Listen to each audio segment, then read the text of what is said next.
നിന്നെ ഒറ്റയ്ക്ക് ആക്കാൻ ഞാൻ സമ്മതിക്കില്ല. ഇവിടെ ആയാലും പുറത്തായാലും നിന്നോടൊപ്പം നിൻ്റെ കൈ പിടിച്ച് ഞാനുണ്ടാകും. എന്ത് മനോഹരമായ ഡയലോഗല്ലേ കാമുകൻ കാമുകിയോട് പറയുമ്പോൾ. എന്താ മാഫല്ലേ, എന്താ പ്രണയമല്ലേ. അതാണ് ഗബ്രിയും ജാസ്മിനും. ഗബ്രി ജാസ്മിനോട് പറഞ്ഞു. ഇന്നലെ ആ സത്യം അവൾ തുറന്നു പറഞ്ഞു ഗബ്രിയോട്. I love you so much.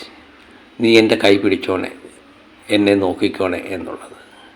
അവൻ അവളുടെ കൈ പിടിച്ച് ഇങ്ങനെ കാത്തിരുന്നു. അവൾ ഉറങ്ങുന്നത് നോക്കി അവനിരുന്നു. ഇടയ്ക്കെപ്പോഴോ അവൻ്റെ കണ്ണുകൾ അടഞ്ഞു.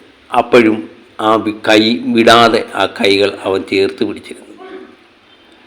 പ്രണയം എന്താണെന്നറിയില്ല. പ്രണയത്തിന് വല്ലാത്തൊരനുഭൂതിയാണ്. അത് നമ്മളെ വല്ലാതെ കാർന്നു തിന്നും. അതുതന്നെയാണ് ഇന്നലെ അവിടെ സംഭവിച്ചത്. യഥാർത്ഥത്തിൽ ഗബ്രിയും ജാസ്മിനും ആയതുകൊണ്ട് എനിക്ക് വിശ്വസിക്കാൻ ഇച്ചിരി പ്രയാസമുണ്ടേ. കാരണം പ്രണയം എനിക്കിഷ്ടമാണ്. പക്ഷേ ഈ ഫേക്കാണോ റിയലാണോ എന്ന് തിരിച്ചറിയാൻ വയ്യാത്ത അവസ്ഥയിലാണ് ഞാനിപ്പോൾ. കാരണം എനിക്ക് ഇവരെ പോലെ അത്ര എക്സ്പീരിയൻസ് ഇല്ലേ. നാളെ ഒരു പക്ഷേ ഗബ്രിക്ക് പറയാം, ഒരു ഫ്രണ്ടിന് എന്തെങ്കിലും ആപത്ത് വന്നാൽ അവളുടെ കൈ പിടിച്ച് കൂടെ നിർത്തില്ലേ എന്ന്.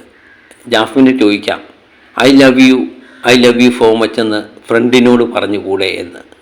അപ്പോഴും നമ്മൾ ഇലുഫരായി മാറി നിൽക്കേണ്ടി വരും.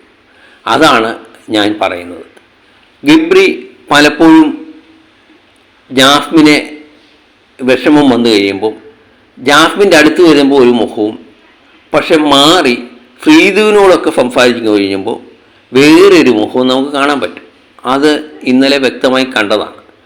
ജാസ്മിൻ്റെ ഉമ്മയും വാപ്പയും ഈദ് ആശംസകളുമായി വന്നപ്പോൾ ഉമ്മയുടെ മുഖം വളരെയധികം വിഷമത്തിലാണ്. ഉമ്മയുടെ ഉള്ളിൽ എന്തൊക്കെയോ വിഷമങ്ങളുണ്ട്, അത് പുറത്തെ എൻ്റെ കാര്യങ്ങളാണ് എന്ന് ജാസ്മിൻ മനസ്സിലാക്കുകയും അതോർത്ത് വളരെയധികം വിഷമിക്കുകയും ചെയ്യും. കരഞ്ഞു കലങ്ങിക്കിടക്കുന്ന ജാസ്മിൻ്റെ അടുത്ത് നിന്ന് മാറി ശ്രീധുവുമായിട്ട് വളരെ ജോളിയായിട്ട് സംസാരിക്കുന്ന ഗബ്രിയെ ഒരു വശത്ത് നമ്മൾ കാണുന്നു. പക്ഷേ അല്പനേരം കഴിഞ്ഞ് ജാസ്മിൻ്റെ അടുത്ത് വരുമ്പോൾ പ്രണയാതുരനായ ഒരു കാമുകനെയും കാണുന്നു. അതവിടെയാണ് ഗബ്രിയെ എനിക്ക് സംശയം. അതുപോലെ ജാസ്മിൻ പലപ്പോഴും ഗബ്രിയുടെ മനസ്സിലുള്ള കാര്യങ്ങൾ ജാസ്മിനോട് തുറന്നു പറയുമ്പോൾ അവൻ്റെ മനസ്സിലെ അവൾ അറിഞ്ഞിട്ടും അത് വിലക്കാതെ അവനെ ചേർത്ത് നിർത്തി മുന്നോട്ട് പോകുന്ന അവളെയും എനിക്ക് മനസ്സിലാകുന്നില്ല. അതൊരു പക്ഷേ എൻ്റെ കുഴപ്പമാകാം.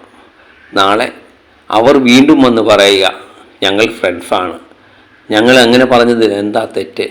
അത് കേട്ടിരിക്കുന്നവർക്കും കാണുന്നവർക്കുമുള്ള കുഴപ്പമാണ്, അത് ഞങ്ങളുടേതല്ല എന്ന് പറഞ്ഞാൽ എല്ലാം തീർന്നു.